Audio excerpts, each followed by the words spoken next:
Shalom, selamat pagi Bapak Ibu dan saudara-saudaraku yang terkasih di dalam nama Tuhan Yesus. Senang sekali pada pagi hari ini saya bisa menjumpai Bapak Ibu dan saudara. Dan kita akan sama-sama berdoa sebelum kita membaca dan merenungkan firman Tuhan. Mari kita berdoa. Bapa kami yang ada di dalam surga, kami bersyukur Tuhan untuk pagi hari ini Tuhan memberikan waktu, memberikan kesempatan kepada kami untuk bersama-sama duduk diam, untuk bersama-sama membaca dan merenungkan firman-Mu. Tuhan, kiranya Engkau berkati supaya melalui kebenaran firman yang akan kami baca dan renungkan di pagi hari ini, kami semakin dekat dengan Tuhan, hidup kami semakin diperbaharui menjadi semakin serupa dengan Engkau. Terpujilah nama-Mu Tuhan, berkati baik hamba-Mu yang menyampaikan maupun juga setiap kami yang mendengarkan firman-Mu. Di dalam nama Tuhan Yesus kami bersyukur, kami berdoa. Amin. Bapak Ibu dan saudara-saudaraku yang terkasih di dalam nama Tuhan Yesus, pagi hari ini saya ingin mengajak Bapak Ibu untuk kita bersama-sama membaca satu kebenaran firman Tuhan di dalam kitab Galatia pasal yang kelima. Galatia pasal yang kelima ayat yang pertama sampai dengan ayat yang ke-15. Galatia 5 ayat 1 sampai dengan ayat yang ke-15. Tetapi karena waktu saudara, saya hanya akan membaca ayat yang pertama dan ayat yang ke-13 saja. Ya, ayat yang pertama dan ayat yang ke-13. Galatia 5 ayat 1 sampai dengan ayat yang ke-15. Ayat yang pertama berkata demikian. Supaya kita sungguh-sungguh merdeka, Kristus telah memerdekakan kita. Karena itu, berdirilah teguh dan janganlah mau lagi dikenakan kuk perhambaan. Kemudian di dalam ayat yang ke-13 dikatakan begini. Saudara-saudara, memang kamu telah dipanggil untuk merdeka. Tetapi janganlah kamu mempergunakan kemerdekaan itu sebagai kesempatan untuk kehidupan dalam dosa. Melainkan layanilah seorang akan yang lain oleh kasih. Saudaraku yang dikasih oleh Tuhan, tema kita pada pagi hari ini adalah dipanggil untuk merdeka.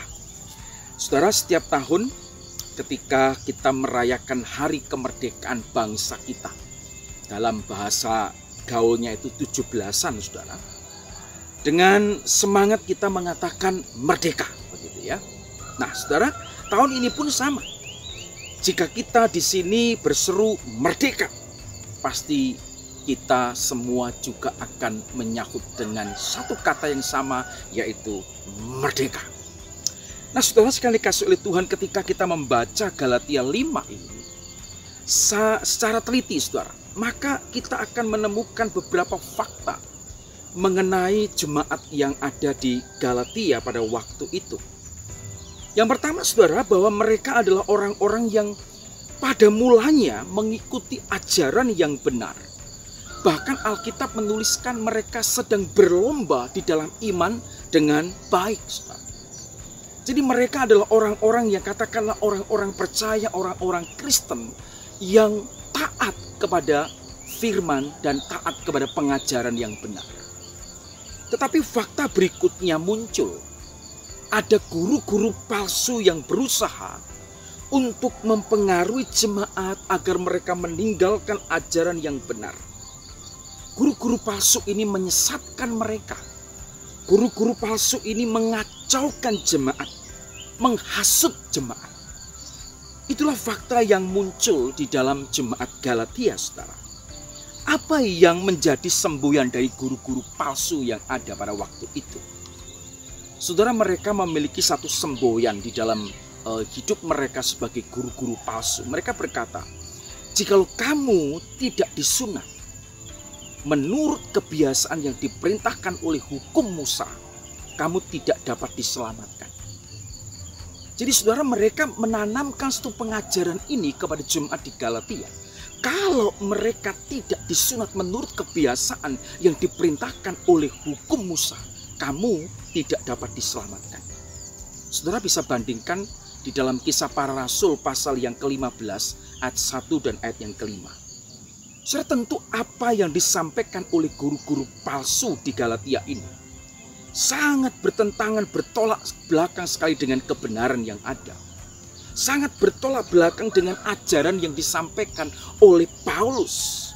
Karena itu saudara, Paulus kembali menegaskan tentang kebenaran yang sejati yang kita baca kali ini. Di dalam Galatia pasal 5 ayat 1 mengatakan, supaya kita sungguh-sungguh merdeka. Bukan satu kemerdekaan yang pura-pura, tapi satu kemerdekaan yang sejati. Supaya kita sungguh-sungguh merdeka, Kristus telah memerdekakan kita. Pertanyaannya saudara, mengapa manusia kita perlu untuk dimerdekakan? Saudara, kita harus ingat bahwa sejak manusia pertama jatuh di dalam dosa, Adam dan Hawa jatuh di dalam dosa, maka manusia menjadi hamba, menjadi budak, menjadi pelayan dosa. Manusia menjadi cenderung untuk berbuat dosa ketimbang taat kepada Tuhan. Nah, saudara yang dikasih oleh Tuhan, dan lebih celakanya lagi, tidak ada seorang pun yang sanggup membebaskan, memerdekakan dirinya dari perbudakan dosa ini. Tidak ada seorang pun di dunia ini yang mampu untuk keluar dari perbudakan dosa. Setiap usaha manusia yang manusia lakukan selalu gagal dan menemui kegagalan. Tetapi syukur kepada Allah, melalui Yesus Kristus, Dia datang ke dalam dunia menjadi pribadi yang mampu dan sanggup memerdekakan kita dari perbudakan dosa. Di dalam Yohanes pasal 8 ayat 36. Beberapa waktu yang lalu kita juga sudah belajar satu ayat ini.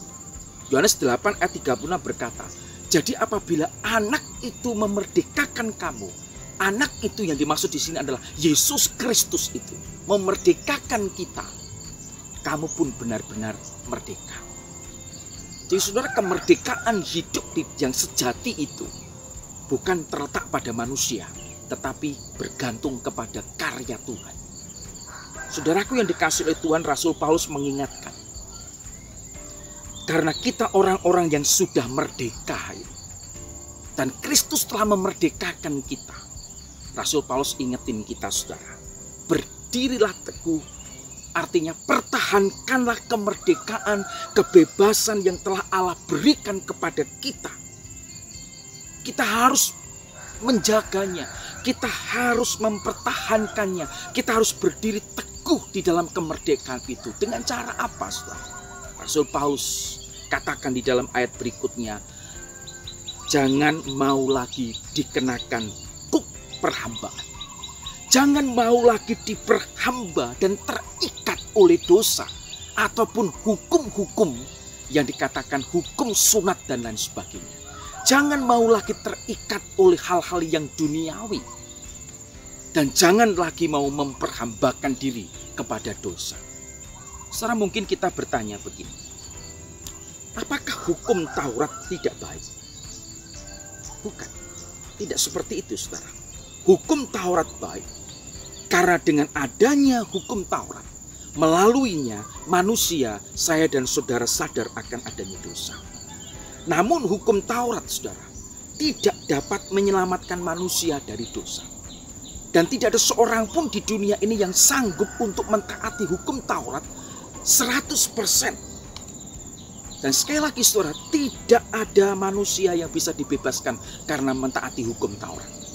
Nah, saudara sekalian dikasih oleh Tuhan, termasuk sunat tidak dapat menyelamatkan manusia dari dosa. Saudara ingat bahwa seseorang yang hidup di bawah hukum Taurat, maka dia harus taat kepada hukum Taurat itu. Sekali lagi, saudara, Rasul Paulus tegaskan sunat tidak menyelamatkan. Sunat tidak dapat membebaskan manusia dari dosa. Hanya Yesus yang dapat membebaskan, memerdekakan manusia dari perbudakan dosa. Saudara, inilah pembelajaran yang pertama dari ayat pertama Galatia 5 ayat 1. Supaya kita sungguh-sungguh merdeka. Merdeka dari dosa. Kristus telah memerdekakan kita. Dan kita tidak mau lagi diperhamba oleh dosa itu. Saudaraku yang dikasih oleh Tuhan Yesus Kristus, mari kita melihat ayat yang ke-13. Kita orang-orang yang sudah merdeka. Apa yang Rasul Paulus katakan di dalam ayat 13? Saudara-saudara, memang kamu telah dipanggil untuk merdeka, puji Tuhan. Tetapi janganlah kamu mempergunakan kemerdekaan itu sebagai kesempatan untuk kehidupan dalam dosa. Melainkan layanilah seorang akan yang lain oleh kasih. Dalam terjemahan yang lain sedikit agak ada perbedaan, tetapi akan lebih memperjelas arti dan makna dari ayat 13 ini. Dalam terjemahan lain dikatakan begini, saudara dipanggil untuk menjadi orang yang bebas. Bebas, merdeka. Tetapi janganlah memakai kebebasanmu itu untuk terus-menerus melakukan apa saja yang kalian ingin lakukan. Sebaliknya, kalian harus saling mengasihi dan saling melayani. Jadi saudara, kebebasan orang Kristen, kemerdekaan orang Kristen bukan kemerdekaan yang liar. Bukan kebebasan yang liar tanpa aturan dan tanpa kendali. Tapi kebebasan, kemerdekaan rohani di dalam Kristus. Kita dimerdekakan, tetapi bukan berarti terus kemudian kita bebas melakukan apa saja semau kita, saudara. Mengapa Rasul Paulus berkata seperti ini, saudara? Saudara, bisa jadi orang-orang Galatia telah terpengaruh dengan pengajaran palsu dari guru-guru palsu yang ada. Yang mengatakan kalau kamu tidak disunat menurut hukum Musa, maka kamu tidak selamat. Dan kemudian bisa jadi mereka telah meninggalkan pengajaran yang benar dan lebih condong pada ajaran yang palsu. Bisa jadi juga ada di antara jemaat yang walaupun sudah dimerdekakan, walaupun sudah dibebaskan dari cengkeraman perbudakan dosa, tetapi masih tetap hidup di dalam dosa dan menjadi hamba dosa. Saudara, mungkin kita lebih jelas dengan satu contoh, saudara. Seringkali kita mendapati ada orang-orang yang mengaku diri Kristen, mengaku diri percaya Yesus, sudah dibaptis, katanya berkali-kali dibaptis, baik selam maupun percik, saudara ya. Sudah melayani Tuhan, sudah ikut kelas katekisasi berkali-kali, bahkan sudah melayani, sudah menjadi majelis, bahkan hamba Tuhan sekalipun. Hidup mereka sudah dimerdekakan, mereka dibebaskan, dimerdekakan oleh Kristus. Tetapi ternyata mereka masih hidup senang diperbudak oleh dosa. Apa yang mereka perbuat, apa yang mereka lakukan selalu mengecewakan Tuhan. Dosa dan dosa dan dosa. Karena itu saudara, perlu bagi Rasul Paulus untuk mengingatkan hal yang penting ini. Apa yang diingatkan oleh Rasul Paulus dengan jelas? Kita sudah dimerdekakan. Bukan hanya jangan mau diperbudak lagi oleh dosa. Tetapi kita pun tidak boleh memakai hidup yang sudah dimerdekakan ini untuk berbuat dosa. Untuk hidup dalam dosa. Atau menuruti dengan terus-menerus melakukan dosa. Saudaraku yang dikasih oleh Tuhan Yesus Kristus, mari kita koreksi diri kita. Mari kita meneliti hidup kita sendiri, saudara. Kita yang sudah dimerdekakan oleh Kristus, ya jangan lagi mau diperbudak oleh dosa. Jangan lagi mau kita melakukan hal-hal yang mengecewakan Tuhan, yang bertolak belakang dengan kemerdekaan itu sendiri.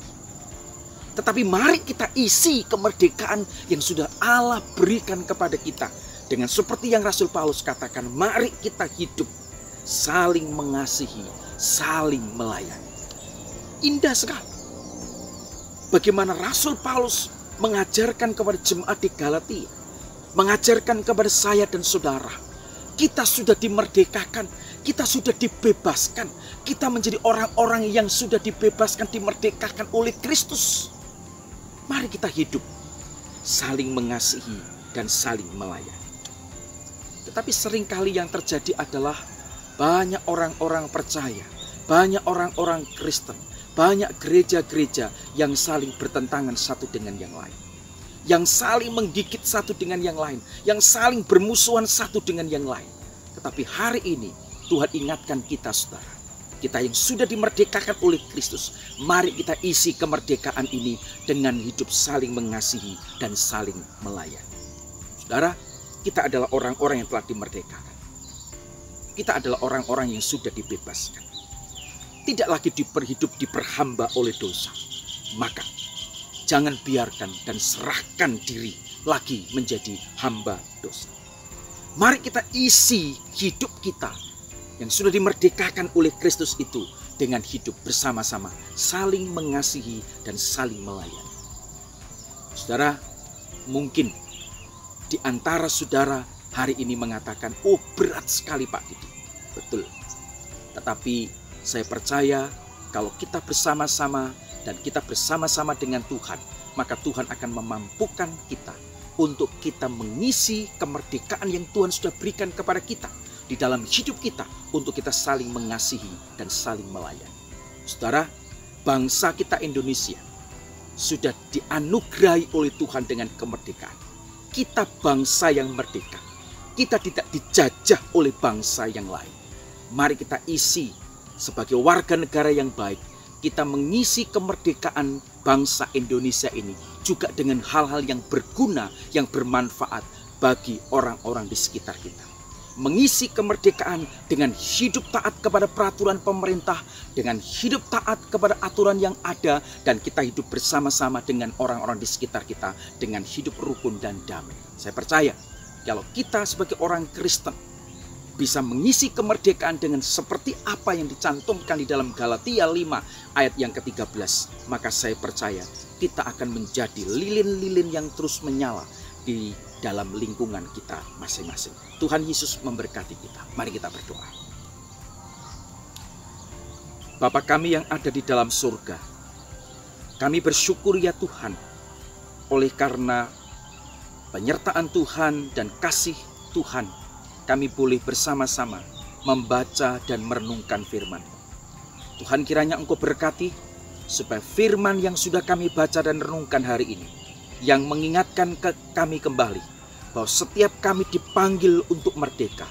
Setelah kami dimerdekakan, maka kami harus menyerahkan hidup kami sepenuhnya hanya kepada Engkau, bukan diperbudak lagi oleh dosa. Tetapi kami boleh mengisi di dalam kehidupan kami yang sudah dimerdekakan ini dengan hidup saling mengasihi dan saling melayani satu dengan yang lain. Tuhan, kiranya Engkau tolong kami, berkati supaya firman ini tidak berlalu begitu saja, tetapi kami boleh lakukan di dalam hidup kami sehari-hari. Terpujilah nama-Mu, di dalam nama Tuhan Yesus Kristus kami bersyukur, kami berdoa. Amin. Tuhan Yesus memberkati saudara. Merdeka.